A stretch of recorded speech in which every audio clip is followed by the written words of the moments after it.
Yeah, it was commercial. Okay, Yeah. okay. Yeah. Pan Am, I think it was. Okay, right. Well, would that have been your first time, your first flight? I mean, oh no, that's right, you had jumped out of airplanes. Yeah, yeah. But, okay, but would that have been your first commercial flight once you headed out to Oakland? Nothing of significance. Okay. No, it was just, Okay. I was in civilian clothes. Right, You know, okay. I was getting all new gear when I got out to California. Mhm. You know, they were going to give me stuff that would be Camouflage. camouflage, just jungle fatigues and Jungle, boots okay. and stuff like that. You know. Okay. So you'd get a whole new issue out there.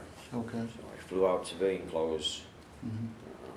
From there, it was still a commercial flight, but everybody was military then. We were in fatigues, and we were heading to Vietnam, so we had Okay. our jungle fatigues on, Right. jungle boots. Okay. All right. So once you got to Oakland, you hooked up with a company or what do they call it? Well, there was somebody at the airport Right. there that Okay. we were told to look for a certain bus that was Right. going to be going to the air base or the army base there in Oakland, California. Was it Fort Ord? Fort Ord. Yeah. Yeah. Okay. Okay. Yep. So, so we just, only spent a day or two there. Okay. I think we only got, like I said, just reissued all our Mhm. our new gear. Okay. But, got to, still got to wear my beret and everything. Everybody knew I was Sure. still Special Forces. But, Okay.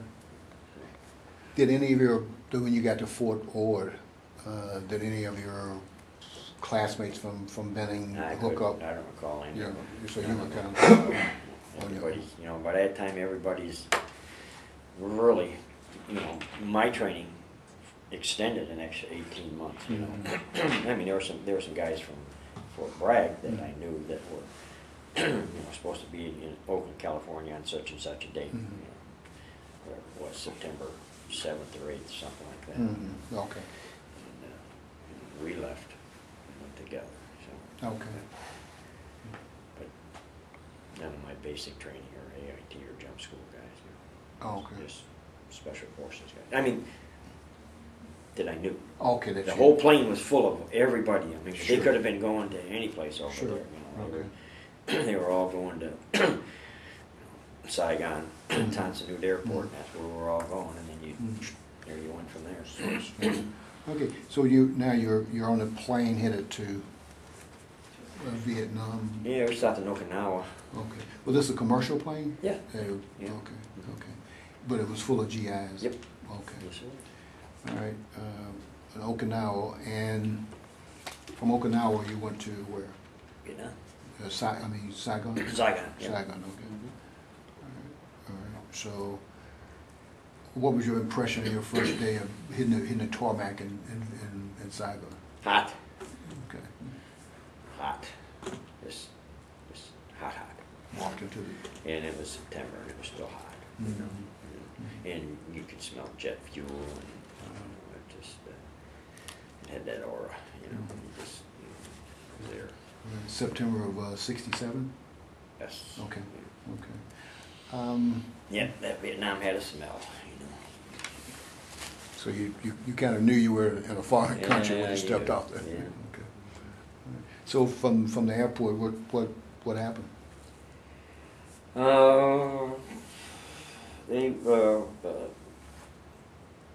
They got all us Special Forces guys together and put us on a deuce and a half, Okay. and took us to another end of the base Mm-hmm. and put us on a caribou. Was a big chopper. No, caribou was a weird-looking aircraft. It was Army. That was an Army aircraft. Okay. With the two propellers up front. Yeah, it had two propellers and the tail rose real high. Right, It had right. a drop-down gate, and it was only real narrow. It was kind of odd-looking bird. When it flew, it even looked odd because it just kind of lumbered along. You didn't think it was even going to stay in the air. But they, I had seen them before. It's not the first time I had not seen a caribou, Mhm. but that's what they put us on. They put us on a caribou and flew us up to the triangle. Okay, Where that's where 5th Special Forces Group is. okay. Okay. Okay. And how long a drive was that? You remember?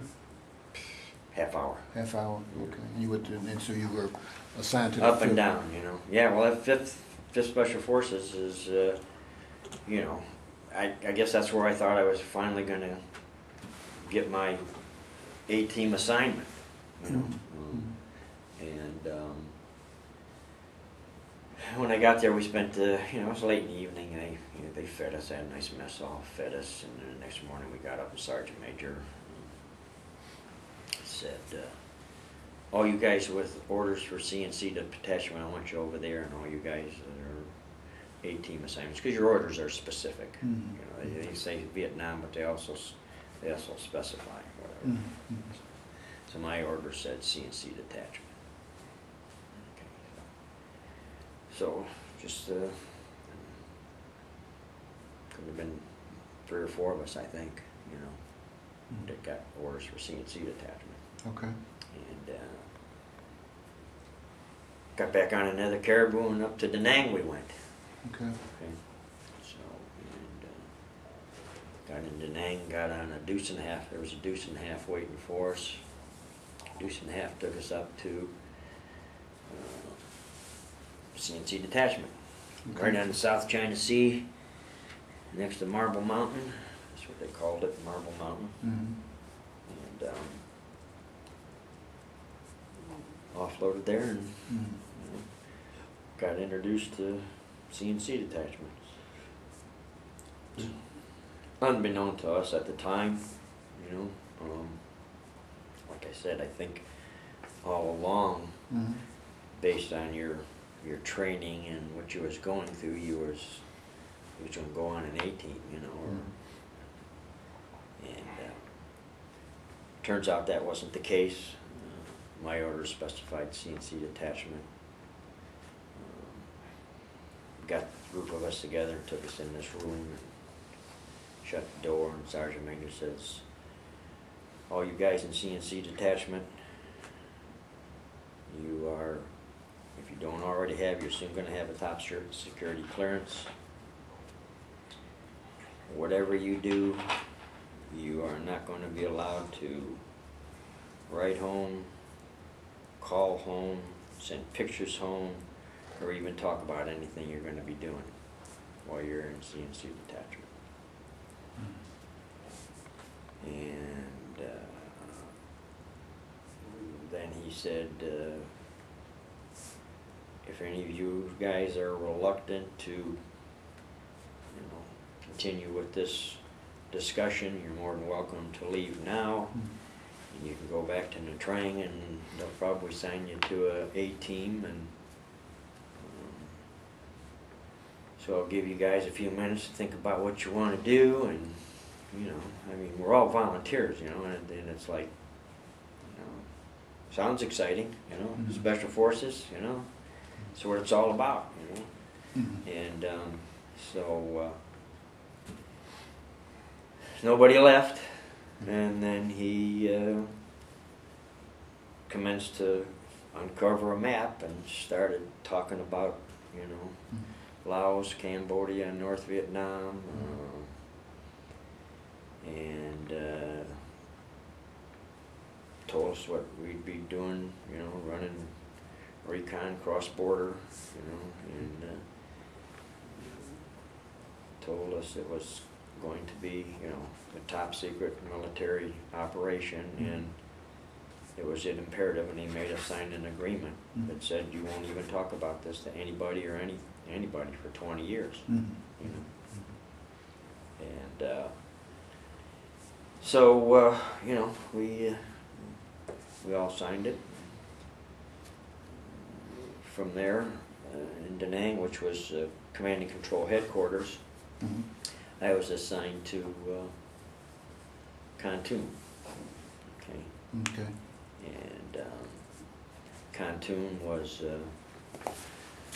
CNC detachment was split up between CNC North, CNC Central, and CNC South. Okay. What was a CNC